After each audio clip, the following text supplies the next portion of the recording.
வணக்கம். கரோலியின் செய்திகளோடு இணைந்திருக்கிறீர்கள். விரிவான செய்திகளுக்குள் செல்ல முன்பதாக முதலில் தலைப்புச் செய்திகள். ஜூலை 1 முதல் புதிய சட்டம் மீறினால் கடும் நடவடிக்கை. செம்மணியில் கண்டுபிடிக்கப்பட்ட மேலும் பல மனித எலும்புக்கூட்டு தொகுதி. இலங்கைக்கு மகிழ்ச்சியான செய்தியை வெளியிட்டுள்ள உலக வங்கி. கடவுச்சீட்டை பெற காத்திருக்கும் மக்களுக்கு விடுக்கப்பட்டுள்ள எச்சரிக்கை. யாழில் 250 கிலோகிராம் கஞ்சாவுடன் 3 கைது. கோர விபத்து, பேருந்தை மோதி தள்ளிய லொரி, 2 பலி, பலர் காயம். 2 வருடங்களாக சிறுமி துஷ்பிரயோகம், தாயின் காதலன் கைது. பேருந்து சாரதிகள் பாதுகாப்பு சீட் பெல்ட்களை கட்டாயமாக அணிய வேண்டும் என தேசிய போக்குவரத்து ஆணைக்குழு அறிவித்துள்ளது. இது ஜூலை 1 முதல் அமலுக்கு வருகின்றது. சட்டத்தை மீறும் சாரதிகள் மீது கடுமையான நடவடிக்கை எடுக்கப்படும் என ஆணைக்குழு தலைவர் PA சந்திரபாலா எச்சரிக்கை விடுத்துள்ளார். மோட்டார் வாகன சட்டத்தின் விதிகளின்படி வாகன சாரதிகள் சீட் பெல்ட் அணிய வேண்டும் என்ற சட்டம் 2011 அக்டோபர் 1 முதல் அமலில் உள்ளது. இருந்தாலும் நடைமுறையில் பின்பற்றப்படாததால் விபத்துகள் அதிகரித்துள்ளன. இதனை தடுக்கும் வகையில் இந்த நடவடிக்கை எடுக்கப்பட்டுள்ளது. செம்மணி சித்துப்பாத்தி மனித புதைக்குழியின் 2ஆம் கட்ட 3ஆம் நாள் அகழ்வு பணியின் போது மேலும் 3 மனித ஓட்டு தொகுதிகள் அடையாளம் காணப்பட்டதாக தெரிவிக்கப்பட்டுள்ளது. நேற்று வரை 24 மனித ஓட்டு தொகுதி அடையாளம் காணப்பட்ட நிலையில் மேலும் 3 மனித ஓட்டு தொகுதிகள் அடையாளம் காணப்பட்டுள்ளன. இந்நிலையில் இதுவரை அடையாளம் காணப்பட்ட மனித ஓட்டு தொகுதிகளின் எண்ணிக்கை 27ஆக உயர்ந்துள்ளது. கடந்த நாட்களில் அடையாளம் காணப்பட்ட மனித ஓட்டு தொகுதியில் தாயொருவர் குழந்தையை அணைத்த வண்ணம் காணப்பட்ட மனித ஓட்டு தொகுதியானது பல்வேறு அதிர்வலைகளை ஏற்படுத்தியிருந்தது. குறித்த புதைக்குழியை அகழ்வதற்கு 45 நாட்கள் நீதிமன்றம் அனுமதி வழங்கிய நிலையில் 15 நாட்கள் தொடர்ச்சியாக அகழ்வு பணிகள் முன்னெடுத்து பின்னர் சிறுகால இடைவெளியின் பின்னர் மீண்டும் அகழ்வாய்வு பணிகள் முன்னெடுக்கப்பட உள்ளதாக சட்டத்தரணி VS நிரஞ்சன் தெரிவித்துள்ளார். இலங்கையின் இலவச கல்வி நவீனமயமாக்கல் திட்டத்திற்கு மேலதிகமாக 50 மில்லியன் அமெரிக்க டாலர் நிதியுதவியை உலக வங்கி அங்கீகரித்துள்ளது. விசேடமாக வசதி குறைந்த கிராமப்புற மற்றும் பெருந்தோட்ட பகுதிகளுக்கு உதவும் வகையில் இந்த நிதி வழங்கப்பட உள்ளது. முக்கிய கல்வி சீர்திருத்தங்கள், கற்பித்தல் தரம், மாணவர் நல்வாழ்வு மற்றும் பாடசாலை வசதிகளை மேம்படுத்த இந்த நிதி உதவும் என உலக வங்கி தெரிவித்துள்ளது. அத்துடன் இந்த நிதியுதவி நாடு முழுவதும் சுமார் 5 லட்சம் மாணவர்கள் மற்றும் 1,50,000 ஆசிரியர்களுக்கு பயனளிக்கும் என எதிர்பார்க்கப்படுகின்றது.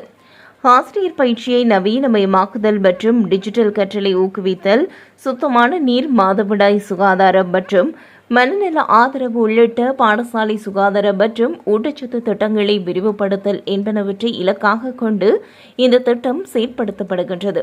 இலங்கையின் கல்வி அமைச்சு மற்றும் மாகாண அதிகாரிகளினால் செயற்படுத்தப்படும் இந்த திட்டம் 2018ஆம் ஆண்டு முதல் செயற்படுத்தப்பட்டு வருகின்றமை குறிப்பிடத்தக்கது.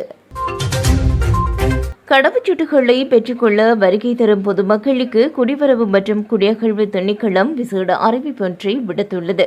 எதிர்வரும் ஜூலை 2ஆம் தேதி முதல் பத்திரமுல்லையில் அமைந்துள்ள குடிவரவு மற்றும் குடியகழ்வு திணைக்களத்தின் பிரதான அலுவலகத்தில் ஒரு நாள் மற்றும் சாதாரண சேவையின் கீழ் கடவுச்சீட்டுகளை பெற்றுக்கொள்வதற்கான டோக்கன்கள் விநியோகம் முற்பகல் 6:30 மணி முதல் பிற்பகல் 2 மணி வரை மேற்கொள்ளப்படும் என தெரிவிக்கப்பட்டுள்ளது. இதேவேளை கடவுச்சீட்டு விண்ணப்பங்களை விரைவாக சமர்ப்பிப்பதற்காக இடைத்தரகர்களிடம் ஏமாற வேண்டாம் என அறிவித்தல் விடுக்கப்பட்டுள்ளது. இதுகுறித்து குடிவரவு மற்றும் குடியகழ்வு திணைக்களம் வெளியிட்டுள்ள அறிக்கையில் மேலும் குறிப்பிடப்பட்டுள்ளதாவது: பிப்ரவரி 18 முதல் அமுல்படுத்தப்பட்டிருந்த ஒரு நாள் கடவுச்சீட்டு வழங்கல் சேவை மே 30ஆம் தேதியுடன் நிறைவடைந்துள்ளது. இதன்படி சாதாரண சேவை விண்ணப்பங்கள் காலை 7 மணி முதல் பிற்பகல் 2 மணி வரை தலைமையகத்தில் ஏற்கப்படுகின்றன. ஒரு நாள் சேவையின் கீழ் ஏற்கனவே திகதி முன்பதிவு செய்தவர்கள் மற்றும் அவசர அல்லது முன்னுரிமை தேவைகள் உள்ள விண்ணப்பதாரிகளுக்கு இந்த நேரத்தில் தமது விண்ணப்பங்களை சமர்ப்பிக்க முடியும் என திணைக்களம் மேலும் தெரிவித்துள்ளது. எவ்வாறாயினும் கடவுச்சீட்டு விண்ணப்பங்களை விரைவாக சமர்ப்பிக்க வேண்டி குடிவரவு மற்றும் குடியகழ்வு திணைக்களத்தின் உள்ளேயோ வெளியேயோ எந்த ஒரு தரகர்களுக்கோ அல்லது வேறு நபர்களுக்கோ பணம் செலுத்த வேண்டாம் என விண்ணப்பதாரர்கள் கேட்டுக் கொண்டுள்ளனர். தேவையான கட்டணத்தை தலைமையகத்தில் மட்டும் செலுத்தி பணம் செலுத்தியதற்கான ரிசீட்டை பெற்று கடவுச்சீட்டு வழங்கும் கவுண்டரில் இருந்து பெற்றுக் கொள்ளுமாறு அறிவுறுத்தப்பட்டுள்ளது.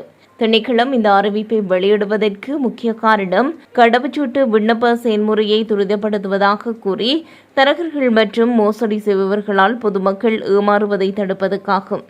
இதுபோன்ற தரகர்கள் பணம் செலுத்துவது விண்ணப்ப செயல்முறை தாமதப்படுத்துவதோடு நிதி இழப்பையும் ஏற்படுத்தலாம் எனவும் அறிவிக்கப்பட்டுள்ளது. இந்தியாவிலிருந்து படகு மூலம் கடத்தி வரப்பட்ட 250 கிலோகிராம் கஞ்சா காரிநகர் பகுதியில் கடற்படையினரால் கைப்பற்றப்பட்டுள்ளது. கஞ்சா கடத்தி வரப்படுவதாக கடற்படையினருக்கு கிடைத்த தகவலின் அடிப்படையில் சந்தேகத்திற்கிடமான படகை கடற்படையினர் பறித்து சோதனையிட்ட போது கஞ்சா கைப்பற்றப்பட்டுள்ளது. கஞ்சா கடத்தி வந்த படகில் இருந்த மூவரையும் கடற்படையினர் கைது செய்துள்ளதோடு படகும் கடற்படையினரால் கைப்பற்றப்பட்டுள்ளது. கைப்பற்றப்பட்ட கஞ்சா மற்றும் சந்தேக நபர்கள் ஊர்காவல்துறை போலீசாரிடம் ஒப்படைக்கப்பட்டு மேலதிக சட்ட நடவடிக்கைகள் முன்னெடுக்கப்பட உள்ளன. புத்தளம் பலாவி கற்பட்டி பிரதான வீதியின் நாவற்காடு பகுதியில் நேற்று இடம்பெற்ற வாகன விபத்தில் 2 உயிரிழந்துள்ளதுடன் மேலும் 2 காயமடைந்துள்ளனர் என நுரைச்சோலை போலீசார் தெரிவித்துள்ளனர். மேலும் காயமடைந்த 2 புத்தளம் தள வைத்தியசாலையில் சிகிச்சைக்காக அனுமதிக்கப்பட்டுள்ளனர். நீர்கொழும்பு துன்ஹல்பட்டியைச் சேர்ந்த 15 வயதுடைய சிறுவனும் 72 வயதுடைய நபருமே இவ்வாறு விபத்தில் உயிரிழந்துள்ளனர். இவர்கள் பயணித்த பஸ் நாவக்காடு பகுதியின் வீதியோரத்தில் நிறுத்தி வைக்கப்பட்டிருந்த போது வலாவி பகுதியில் நுரைச்சோலை பகுதியை நோக்கி கோழி உர மூடைகளை ஏற்றிக் கொண்டு வந்த லொரி சாரதியின் கட்டுப்பாட்டை இழந்து குறித்த பேருந்து மீது மோதியுள்ளது. இதன்போது குறித்த பேருந்து வீதியிலிருந்து இழுத்து செல்லப்பட்டு வீதியோரத்தில் உள்ள வடிகாலுக்குள் சரிந்து விபத்துக்குள்ளானது. குறித்த பேருந்து விழுந்த வடிகாலுக்குள் நீர் காணப்பட்ட போதிலும் பேருந்தில் இருந்தவர்கள் பெரும் சிரமத்துக்கு மத்தியில் வெளியேறியதாக தெரிவிக்கப்பட்டுள்ளது. விபத்து இடம்பெற்ற போது பேருந்தில் 15க்கும் அதிகமான பயணிகள் இருந்ததாகவும் அதில் 10 பேருக்கு சிறிய காயங்கள் ஏற்பட்டுள்ளது. விபத்து சம்பவம் தொடர்பில் நுரைச்சோலை போலீசார் மேலதிக விசாரணைகளை மேற்கொண்டு வருகின்றனர். 2 வருடங்களாக 9 வயது சிறுமி ஒருவரை துஷ்பிரயோகம் செய்த குற்றச்சாட்டில் தாயின் காதலன் கைது செய்யப்பட்டுள்ளார். இச்சம்பவம் புத்தளம் வனாத்துமில்லு பிரதேசத்தில் இடம்பெற்றுள்ளது. சம்பவம் தொடர்பில் மேலும் தெரிய வருகையில் சிறுமியின் தாய் வீட்டில் வேறு செயல்களில் ஈடுபட்டிருந்த போதும் வீட்டில் இல்லாத போதும் குறித்த சந்தேக நபர் தன்னை துஷ்பிரயோகம் செய்ததாக போலீஸ் விசாரணையில் சிறுமி தெரிவித்துள்ளார். இதனையடுத்து சந்தேக நபர் கைது செய்யப்பட்டார். கைது செய்யப்பட்ட சந்தேக நபர் 30 வயதான ரயில் ஓட்டுநர் எனவும் தெரிவிக்கப்பட்டுள்ளது. சந்தேக நபர் முதலில் தன்னை துஷ்பிரயோகம் செய்த திகதி குறித்து தனக்கு தெளிவான நினைவு இல்லை எனவும் 2023ஆம் ஆண்டு முதல் தன்னை துஷ்பிரயோகம் செய்து வருவதாகவும் சிறுமி போலீசாரிடம் தெரிவித்துள்ளார். சிறுமி மருத்துவ பரிசோதனைக்காக புத்தளம் ஆதார மருத்துவமனையின் நீதித்துறை மருத்துவ அதிகாரியிடம் ஒப்படைக்கப்பட்டுள்ளார். இது தொடர்பில் மேற்கொண்ட விசாரணையில் கைது செய்யப்பட்ட சந்தேக நபர் சிறுமியின் தாயின் திருமண உறவுக்கு அப்பாற்பட்ட காதலன் என தெரியவந்துள்ளது. விசாரணைகளை அடுத்து சந்தேக நபர் புத்தளம் நீதவான் நீதிமன்றில் முற்படுத்த நடவடிக்கை எடுக்கப்பட்டுள்ளது எனவும் போலீசார் தெரிவித்துள்ளனர்.